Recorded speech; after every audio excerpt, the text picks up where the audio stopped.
Bem, retornamos com Me Liga Que Eu Vou, na TV NH, hoje recebendo o neurologista Paulo André Prates dos Santos, e o assunto que estamos tratando é déficit de atenção e hiperatividade.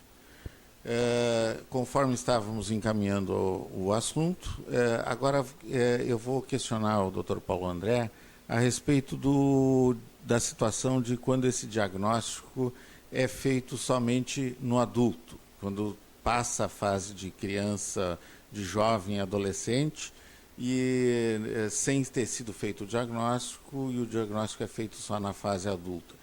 Em que situações isso acontece? Porque o adulto ele tem que procurar por si, espontaneamente, né? E quando é que ele reconhece essa necessidade? Muito bem, Roberto.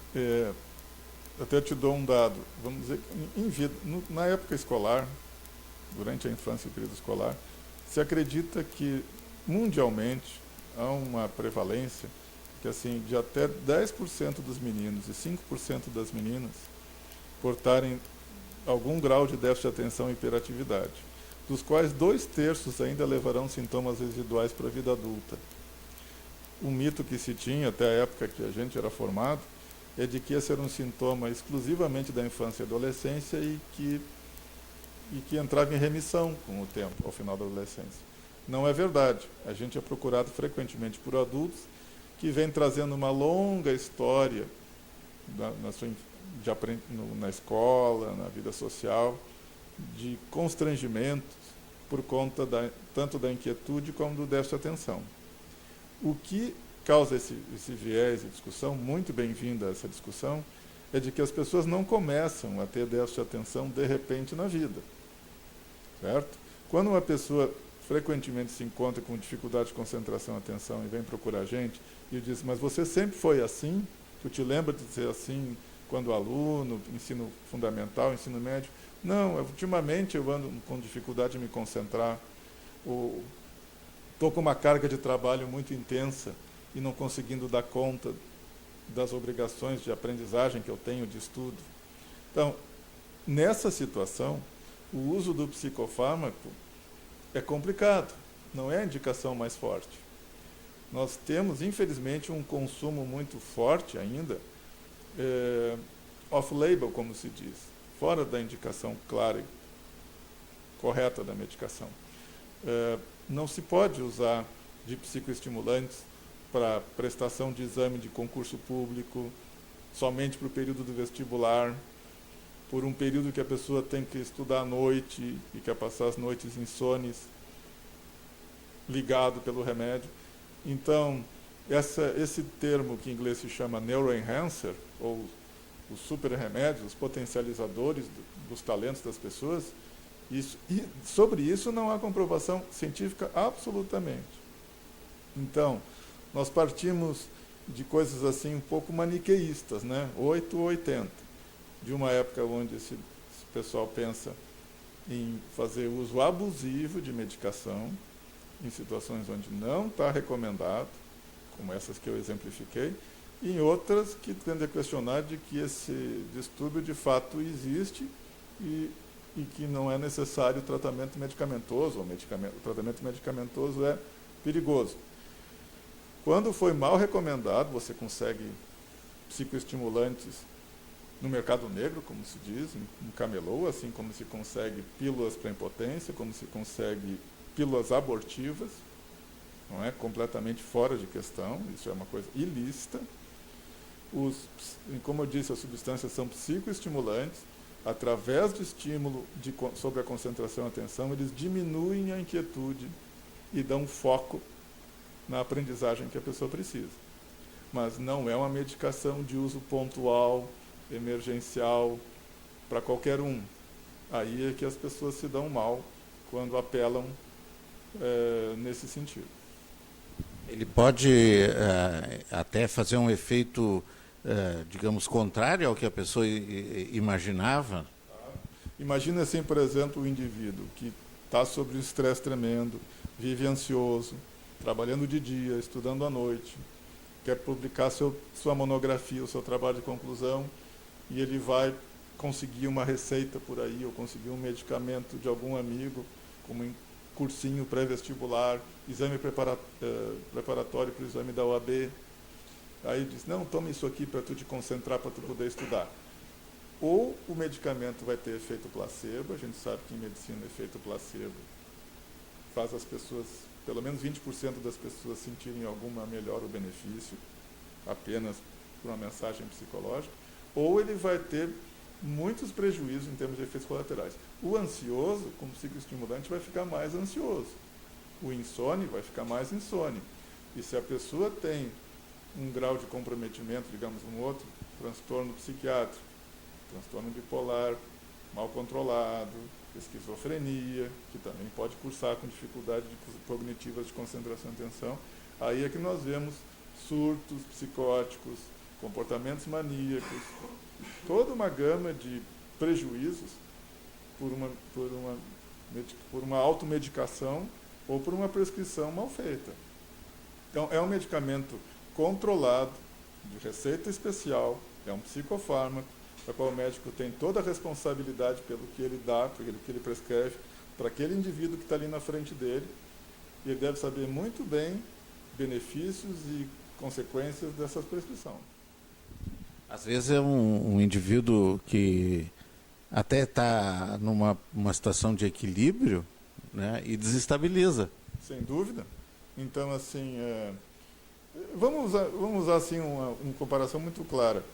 Hoje os antibióticos só são vendidos com receita médica. Graças a Deus. Hoje uma chiadeira gera assim, nossa, e agora quando tiver uma faringite vou ter que procurar um médico no plantão para conseguir que ele me examine, para então conseguir a receita de um antibiótico. Mas é isso que deve ser feito. Até porque o uso errôneo, abusivo, de antibiótico terapia para infecções virais, né, ou mal receitado, a pessoa que compra no balcão, toma a dose errada, pelo tempo errado, adquirindo resistência bacteriana, finalmente a Anvisa tomou uma atitude em relação a isso, né? Mas quantas décadas de erros a gente pode ter comprovado nesse sentido, né? E olha que é muito raro que a gente venha à morte por uma situação dessas. Então, fazer uso de psicoestimulante numa festa rave, vamos dizer assim, é algo que está pedindo por complicações, até de morte, e isso naturalmente que vai ter grande repercussão na mídia. Olha, o medicamento é perigoso, assim como é perigoso insulina, como é perigoso o antibiótico mal feito, qualquer medicação para pressão arterial, para qualquer situação na medicina. E como tudo na medicina, bom senso, clareza, pé no chão, né, é necessário.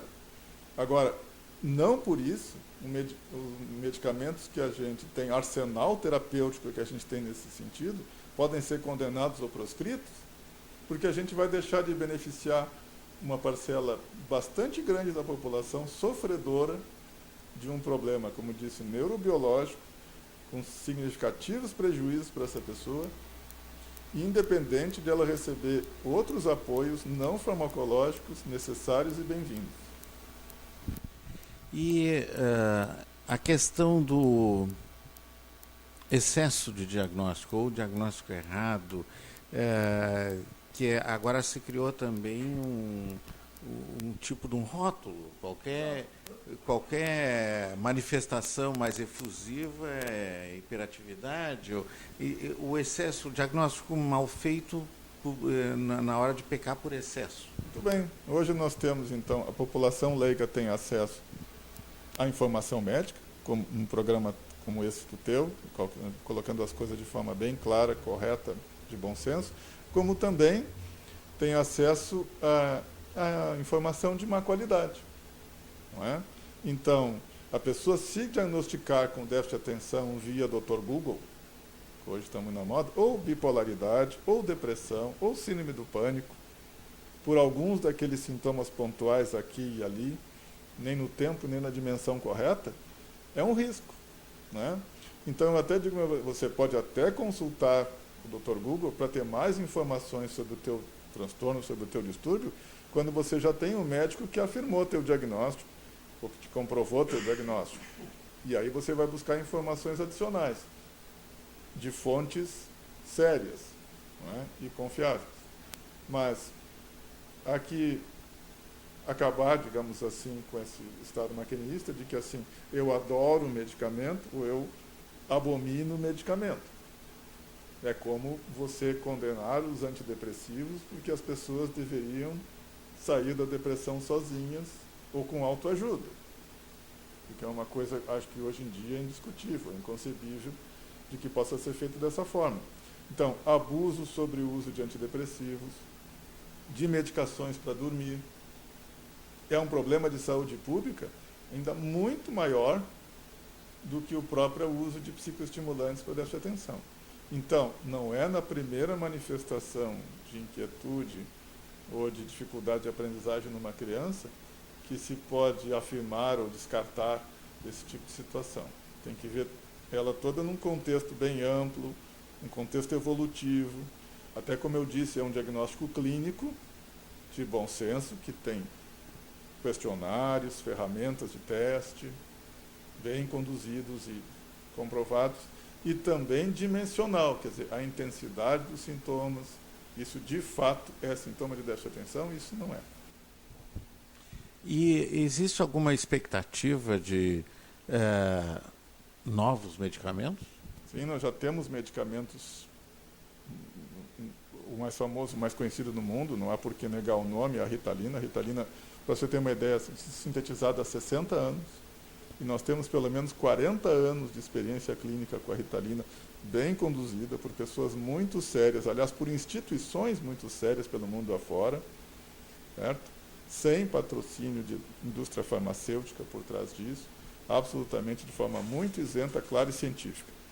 Nós temos outros psicoestimulantes ainda mais potentes e de ação mais longa no mercado, ainda pouco acessíveis à população geral, e novos medicamentos vêm sendo desenvolvidos para os sintomas de hiperatividade, déficit de atenção ou impulsividade, bem testados. Hoje em dia, para você lançar um medicamento no mercado, há que se ter pelo menos 10 anos de estudos pré-clínicos bem conduzidos.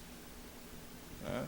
Porque a responsabilidade hoje em dia da indústria farmacêutica e da classe médica é muito grande nesse sentido. Muito bem. Então, acho que com essa mensagem de otimismo e de boas perspectivas, né, estamos prevendo novas expectativas, novas medicações. Isso está em constante desenvolvimento. Algumas coisas ainda não estão disponíveis ainda para o público, mas sabemos que estão sendo conduzidas. Então, com essa mensagem otimista, eu quero agradecer a presença do Dr. Paulo André Prates dos Santos, neurologista, médico cooperado da Unimed Vale dos Sinos e com consultório em São Leopoldo. Paulo André, muito obrigado pela tua visita e pela tua disponibilidade. Nós sentimos que temos muito mais assunto, mas o tempo de hoje terminou. Eu espero poder contar contigo numa próxima oportunidade. Muito obrigado, sempre estou à disposição. Foi um privilégio retornar aqui. Muito obrigado.